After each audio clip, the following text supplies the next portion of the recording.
शुरू के 2-3 साल वकालत करने वाले ज़्यादातर वकील लोग वकालत का प्रोफेशन क्यों छोड़ देते हैं, इस बारे में इस वीडियो में महत्वपूर्ण जानकारी देने जा रहा हूँ। वीडियो को शुरू से अंत तक देखें, वीडियो एस्केप न करें। वीडियो में दी गई जानकारी महत्वपूर्ण है। मैंने स्वयं भी शुरू में LLB करने के बाद कुछ समय तक वकालत का प्रोफेशन किया, तो कुछ ऐसे कारण मैं इस वीडियो में बताऊंगा। सबसे पहला कारण तो यह है कि यदि आप घर से संपन्न हैं और आपके यहाँ यही वकालत का प्रोफेशन आपके पिताजी करते हैं, चाचा जी करते हैं, ताऊ जी करते हैं, तो आपके लिए अच्छा इसलिए रहता है कि आपको जमी जमाई लाइब्रेरी, क्लाइंट्स वगैरह मिल जाते हैं। और यदि आप इस प्रोफेशन में नए हैं, आपके यहाँ घर में कोई इस फील्ड में नहीं है, तो आपको शुरू से फाउंडेशन से लेके और अंत तक मेहनत ही मेहनत करनी है। वकालत का प्रोफेशन एक नोबल प्रोफेशन है और इसको कोर्ट ऑफिसर के रूप में रिकॉग्नाइज किया गया है, जो न्यायालय की न्यायदान में मदद और सहायता करता है। अब कुछ ऐसे मैं महत्वपूर्ण कारण बताता हूँ कि जिनके कारण वकालत के प्रोफेशन में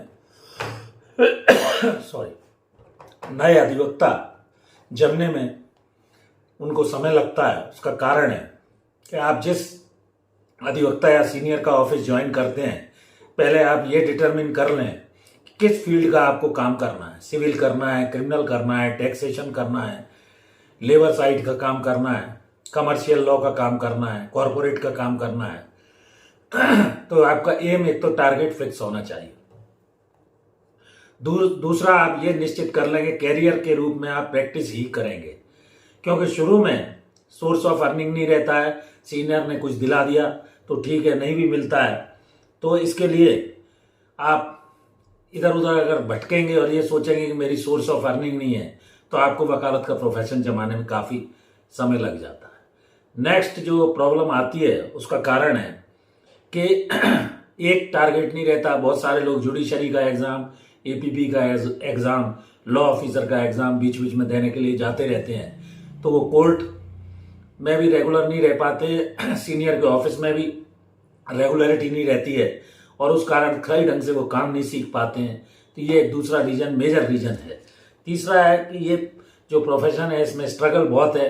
समय आपको कम से कम मिलता है।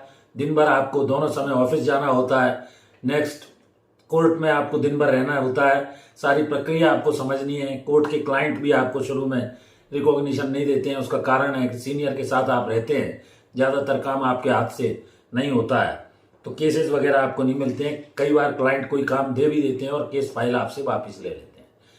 नेक्स्ट मेजर रीजन है जो इस वकालत के प्रोफेशन में 2-3 साल में छोड़ देने का, कि एक तो आपको अनुभव की कमी है, दूसरा कोर्ट में रिकॉग्निशन आपको उतना नहीं दिया जाता है। आपसे जज लोग भी बोलते हैं सीनियर को बुलाकर लाइए। स्टाइपेंड वगैरह आपको सीनियर से ढंग से नहीं मिलता है, जैसे डॉक्टरों को, इंजीनियर को या जज को, जो भी प्रोबेशन पीरियड में कुछ ना कुछ जरूर मिलता है। तो हताश होकर भी कई बार वकालत का पेशा लोग छोड़ देते हैं। नेक्स्ट मेजर जो रीजन है वो किस फील्ड में आप जाना है, जैसा मैंने बताया, ये शुरू में आप तय कर लें। जब तक आप पर्टिकुलर फील्ड नहीं चुनेंगे तो आपकी मास्टरी या उस काम में आपकी लगन और मन नहीं लगेगा। दूसरा, प्रैक्टिसिंग जो एडवोकेट जैसे महिला हैं, तो उनको भी कई बार ऐसा लगता है, शादी हो जाती है, बच्चे हो जाते हैं, घर वाले भी सोचते हैं कि ये कहाँ कोर्ट जाएंगी, वकालत का प्रोफेशन करेगी। जेंट्स हैं वो सोचते हैं कि सोसाइटी में हमारी कोई वैल्यू नहीं है वकील के रूप में।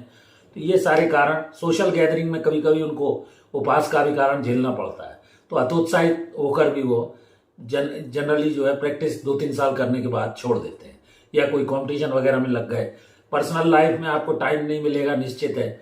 जज वगैरह तो अवकाश हो जाता है, छुट्टी पे रहते हैं, लेकिन जज को भी काफ़ी मेहनत करनी होती है।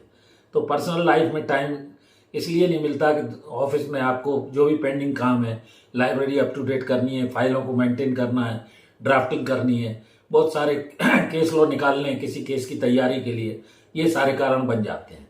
और इससे हताश होकर, परेशान होकर, क्योंकि मेहनत तो इस प्रोफेशन में बहुत है और जीवन भर आपको मेहनत करनी है। दूसरा, लाइब्रेरी, लैपटॉप, ऑफिस का रख रखाव, इन सब में बहुत खर्चा भी आता है। अगर आप वेल एस्टेब्लिश नहीं है, आपके पास सोर्स ऑफ अर्निंग नहीं है, तो ये सब जमाने में आपको काफ़ी समय लग जाता है। और दूसरा, आपको लेक ऑफ पेशेंस, ये आप धैर्य रखकर यदि चलेंगे तो निश्चित तौर पर देर सवेर आप नामचीन वकील बनेंगे। जितने भी बड़े बड़े सीनियर एडवोकेट हैं उन्होंने बहुत त्याग परिश्रम किया है, मेहनत की है, तब वो आज इस स्तर पर पहुंचे हैं और उनकी लाखों रुपए फीस होती है।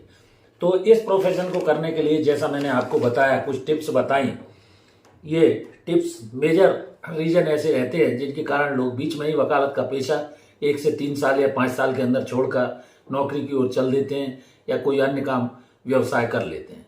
तो मित्रों, वीडियो कैसा लगा? यदि वीडियो अच्छा लगा हो तो इसे लाइक करें, शेयर करें, अपने मित्र दोस्तों को भेजें। अगर चैनल सब्सक्राइब नहीं किया है तो कृपया चैनल सब्सक्राइब करें।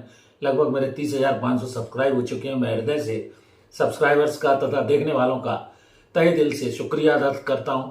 एक और अनुरोध, मेरी धर्मपत्नी श्रीमती अर्चना शर्मा का भी यूट्यूब पर एक चैनल है, कृपया उस चैनल को भी सब्सक्राइब करें। धन्यवाद। इस वीडियो में यहीं तक। नमस्कार।